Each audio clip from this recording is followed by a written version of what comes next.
Thanks very much for taking some time to have a chat. I'll be Before delighted. we get into your Big Finish stuff, let's talk for a minute about what you were doing before. Well, obviously, most of us know you from Survival. That was your first appearance in Doctor Who. What were you doing before that? Well, I left drama school in 1984. So in those days, you probably know about the Actors Union Equity. And in those days, it was a very, very strong closed shop. So when I left drama school, I did 3 years at the Bristol Old Vic. A lot of people now just go straight into films or television. We weren't allowed to do that. We had to do 42 weeks paid equity contract work, which is normally in regional theatre in what you probably know as rep and or cabaret, and then you were allowed to do television and film and big tours and West End, but when you first left drama school you weren't allowed to. So I did a lot of rep, and I'd worked all over the country. There used to be a very strong repertory system in this country. Unfortunately, it's hardly exists now. And they used to put on their own shows, had their own costume departments and scenery, and it was great. It was very good standard, very, very good standard. So I was doing a lot of that. And then I was also in a series, I don't think it's really ever traveled abroad to the extent of other shows. I used to do a series called Casualty, which was their first, well, they call it a soap now, but it was more of a, just a series of 10, 12 episodes. And I used to play the paramedic in that with an actor called Robert Pugh, who's gone into bigger and better things. He did, Pirates of the Caribbean and stuff like that. So I did that for a couple, well, I suppose coming up for 2 years. And then the director who killed me off in that decided to kill me off in Doctor Who at the same time. So it was Alan Waring who directed my last episode of that.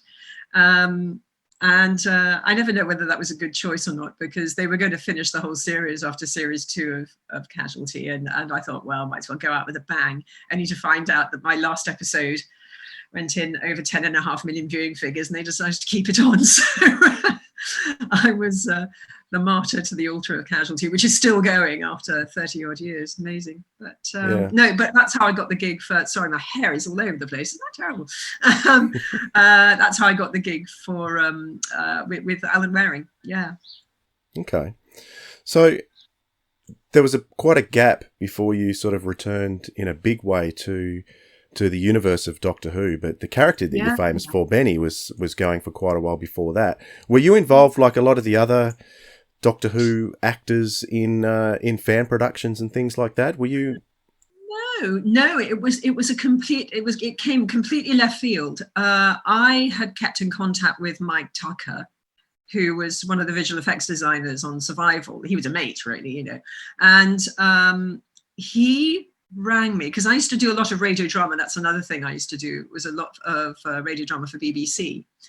And he rang me and said, a friend of mine who's a writer and director and stuff is thinking they're setting up this audio company. And then he told me about Bernie Summerfield, which basically went in one ear and out the other, because I thought, what's this, And I've been quoted more than once saying that I thought it was possibly a bunch of fanboys in the front room with a Casio recorder, and I thought, well, and he explained it to me and said, well, they think that you'd be quite right for this part. I went, oh, right, think it would last a couple of weeks. It then went very, very quiet. I mean, I wasn't aware of that expanded universe at all for Doctor Who. I'd done Doctor Who. I was aware of a little bit because I'd worked with Mark Strickson in theatre. I did a production of Ibsen's Ghosts with him and another show at Salisbury.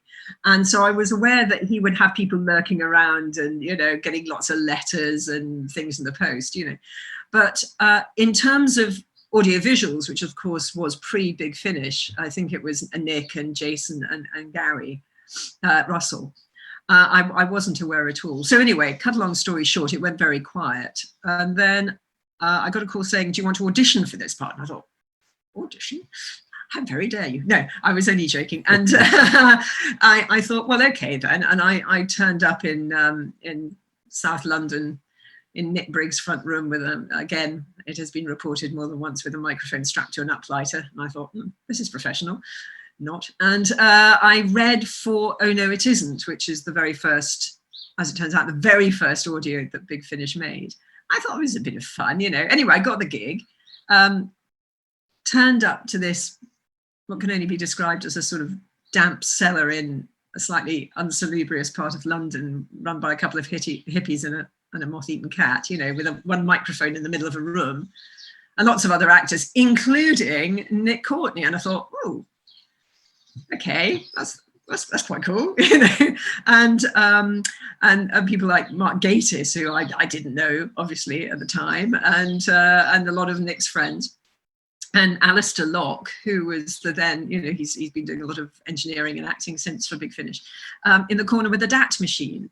And of course I was used to BBC radio drama with big studios and sound effects guys and all this. So I'm thinking, okay, well, I'll say the lines, and I went bump into the furniture, and I did it, and then I did a couple more. I think it was 1, 2, 3, it's about 4 initial ones in the first series, which are of course adaptations of the New Adventures without the Doctor, because they didn't have the license for the Doctor. So then it went quiet, and then I got them in the post a few months later, thinking, well, here goes. And it sounded fantastic. I thought, okay, well, all right, this is better than I thought. And then, of course, the rest is history, because the BBC heard them, thought these guys know what they're doing. They'd applied for the license properly. And I thought, well, thank you and good night, because I thought I wouldn't carry on with Bernice. So then they did. All right. Were you concerned that Bernice, you thought that they may end Bernice? Yeah. What was the decision in terms of to keep her going after they got the Doctor Who license? I have to thank Gary Russell for that. He was the one who championed the character and said that she was worth carrying on with. And I mean, I thought, well, that's the end, because that was their holy grail. The Doctor Who license was a big deal for those guys.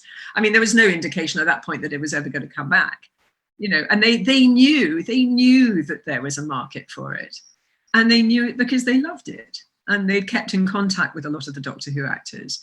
And I suppose, Bernice was a way in, but Gary championed her, and we carried on. And of course that's when they started doing the originals, and getting new scripts in, and she ended up in a sort of own universe. So I'm immensely grateful to Gary. I can't believe after coming up for 23 years we're still doing it. It was quite early on in the Big Finish Doctor Who range that you did a story with Sylvester and Sophie.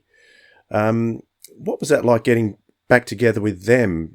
How did that compare with your memories of the TV show? You've got to understand, so any show you're in is always dictated to by who's at the top of the tree in terms of, guests or directors or whatever. And Sophie and Sylv are the best people ever to work with. So when I was doing Survival, I mean, we were all it was quite a young cast. And we were all, it was like partying, apart from the fact I was under 3 inches of fur and it was a heat wave. But, it was fantastic. So the one thing I was aware with Shadow of the Scourge, which was their first, sort of sideline into that universe, if you like, was that it is a very tight dynamic between Sophie and Sylvester. They're a great team. They know each other very well. So when the Bernice stuff came in, I was very aware that it might disturb that relationship. I mean, slightly to my advantage, Paul Cornell had written the script, and of course had written Bernice up quite considerably. So in a way I loved it, but I felt a bit guilty because there were some cracking scenes between me and the Doctor. And but it seemed to work out because they're easy to work with, and it was lovely. It was a slightly mad premise, but it was lovely. It was a cross-stitch convention or something. But anyway, no, it was great. But I was aware that in a way I was a bit of a cuckoo in the nest,